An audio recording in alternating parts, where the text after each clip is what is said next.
পক্ষে বানানটা যে ক্ষীয়টা ইতোমধ্যে কিন্তু উঠে ফেলছে। আমি তো দেখছি না এখানে শিক্ষার্থীদের লাভ হচ্ছে যারা এখানে বহিরাগত মানুষ যারা আছে। বিশ্ববিদ্যালয় তো শিক্ষার্থীদের, তো সেইখানে আমরা গণরুম সংকটটা দূর করছি না। আমরা আমাদের শিক্ষার্থীদের মেধা পচে যাচ্ছে, গলে যাচ্ছে গণরুমের মধ্যে। এখানে যে স্তম্ভগুলো তৈরি করা হয়েছে, যে শতবর্ষী যে মনুমেন্টগুলোর যে এখানে যে স্তম্ভ আপনারা দেখতে পাচ্ছেন, এখানে অলমোস্ট এই যে কটা স্তম্ভ আছে সেগুলোতে খুব সম্ভবত এরকম প্লাইউড দিয়ে তারা এই কাজটা করছে। প্লাইউড বেশি দিন টেকার কথা না, কিন্তু ওনারা যেভাবে হচ্ছে এই ব্যাপারটা তৈরি করেছে, আমার দেখে মনে হচ্ছে যে এটা বৃষ্টিতে বেশি দিন টিকবে না। এবং অলমোস্ট এখানে যে লেখাগুলো দেখতে পাচ্ছেন সেগুলো কিন্তু আশেপাশে কোনো ক্যামেরা নাই বা সার্ভেলেন্সের কোনো সিস্টেম নেই। পক্ষে বানানটা যে ক্ষীয়টা ইতোমধ্যে কিন্তু উঠে ফেলছে। আমি তো অবাক হচ্ছি যে বিশ্ববিদ্যালয়ে যে শিক্ষার্থীদের জন্য যে টাকাটা, জনগণের টাকা শিক্ষার্থীদের জন্য ইনভেস্ট করা হয়েছে, সেই টাকাটা সঠিক জায়গায় ব্যবহার না করে আমরা কি মানে পানিতে ভিজে আমাদের টাকাটা নষ্ট করে দিচ্ছি না? যেখানে আমাদের এত সংকট, আমাদের আবাসনের সংকট, আমাদের খাদ্যের সংকট, আমাদের ট্রান্সপোর্টেশনের সংকট, আমাদের লাইব্রেরিতে আমাদের পড়াশোনা করার জন্য ঢাকা বিশ্ববিদ্যালয়ে এসেছি, কিন্তু পড়াশোনা করার জন্য যদি আমার এনাফ স্পেস না থাকে, তাহলে আমি এখানে মানে আমার এইগুলো করে আমার লাভটা হচ্ছে কি? প্ল্যান ভালো, তবে প্ল্যান ভালো সেটা দেখতে আমাদের কাছে একটু দৃষ্টিকটু লাগছে। মনে হচ্ছে আমার টাকাটা জলে ভিজে নষ্ট হয়ে যাচ্ছে বা জলে ফেলে দেওয়া হচ্ছে।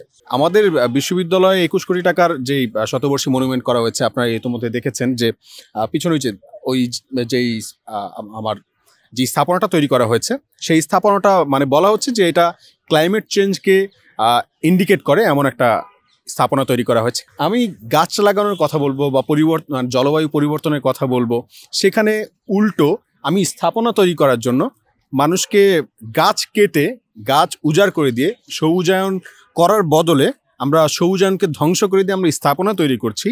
প্রথম কথা হচ্ছে আমাদের বিশ্ববিদ্যালয়ে আমাদের যে গবেষণার যে মান, আমাদের তো খুবই খারাপ অবস্থা। এটা জানেন যে একটা বিশ্ববিদ্যালয়ের সবচেয়ে গুরুত্বপূর্ণ যে বিষয়টা পড়াশোনা বা গবেষণা, সেই গবেষণার জায়গা থেকে তো আমরা অনেকটা পিছিয়ে আছি।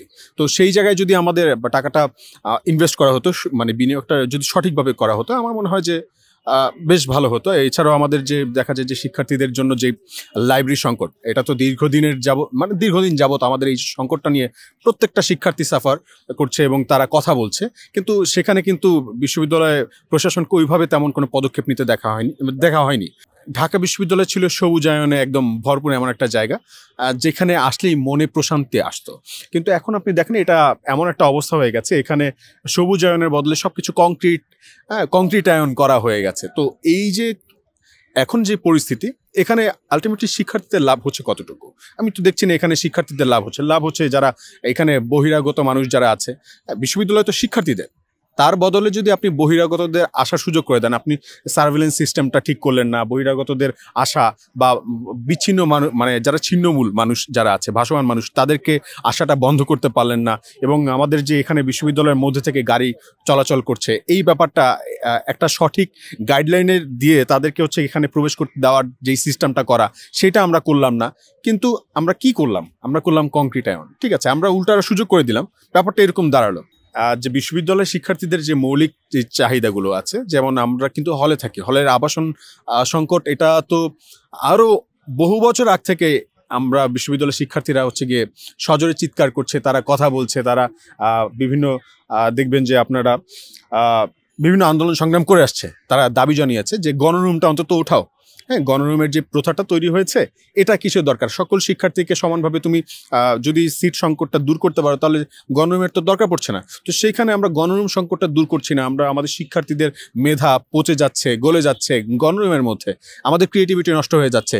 তো আমাদের জীবনের একটা মানে মোক্ষম সময়, গুরুত্বপূর্ণ সময়, যে সময় আমরা সিদ্ধান্ত নিব আমরা কি করতে চাই, কেন করতে চাই, আমরা কত দূর যেতে চাই, সেখানে আমার লক্ষ্যকে সীমাবদ্ধ করে দেওয়া হচ্ছে এই গণরুমের মধ্যে। তো এগুলো যেই সংকট, এগুলো সমাধান না করে, এই সংকটগুলো নিরসন করার চেষ্টা না করে, এই যে শতবর্ষী মনুমেন্ট করা বা যেই ব্যাপারটা করা হয়েছে, এখন এখানে দেখলে এখানে আমার শেখার কি আছে? আমি এটা জিজ্ঞেস করব যে যেহেতু এটা বিশ্ববিদ্যালয়ে ইট কাঠ পাথর থেকে নাকি শিক্ষার্থীরা শিক্ষা গ্রহণ করবে, তো এমন আমরা এখানে কি শিখবো আমি বুঝতে পারছি না। যেমন আপনি দেখবেন যে এখানে বারবার যেই স্থাপনাগুলো তৈরি করা হচ্ছে সেগুলো আবার বারবার ভাঙা হচ্ছে। তারপর দীর্ঘদিন যাবত কিন্তু এখানটায় একটা ব্যারিকেড দেওয়া ছিল, যে কোনো শিক্ষার্থী ভিতরে কি হচ্ছে এটা তারা দেখতে পারছিল না, যখন চলছেটা কি হচ্ছিল।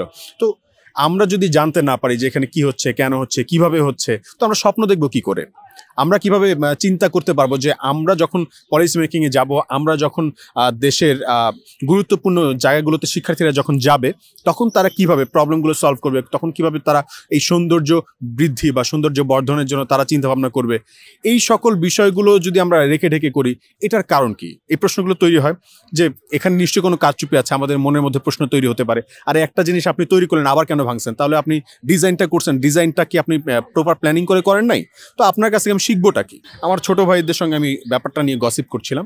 তো আমার এক ছোট ভাই বলছে যে ভাই, ব্যাপারটা এমন হয়ে দাঁড়ালো যে এই যে প্লাইউড দিয়ে তারা যেটা তৈরি করেছে, ঠিক আছে, এটার উপরে যদি তাদের এই স্টিলের কোনো প্রলেপ বা হচ্ছে কোনো একটা যদি কাঠামো তৈরি করে দেওয়া হয় যেটা হচ্ছে ওয়াটারপ্রুফ হতে পারে, সেটাও যদি হয় তাহলে ওকে। আর যদি না হয়, যদি এই অবস্থায় রাখে, তাহলে ব্যাপারটা কি দাঁড়ালো? এই ব্যাপারটা মানে প্রশাসনকে জানাবে, প্রশাসন জানানোর পর প্রশাসন বলবে আচ্ছা ঠিক আছে, যেহেতু এটা বৃষ্টিতে নষ্ট হয়ে যাচ্ছে, তাই এটার মাথার উপরে ছাতা ধরে রাখার জন্য আমরা কিছু জনবল নিয়োগ করি, ঠিক আছে, আরও কিছু আমরা প্রকল্পে ফান্ড হচ্ছে এখানে নিশ্চিত করতে পারবো। তাহলে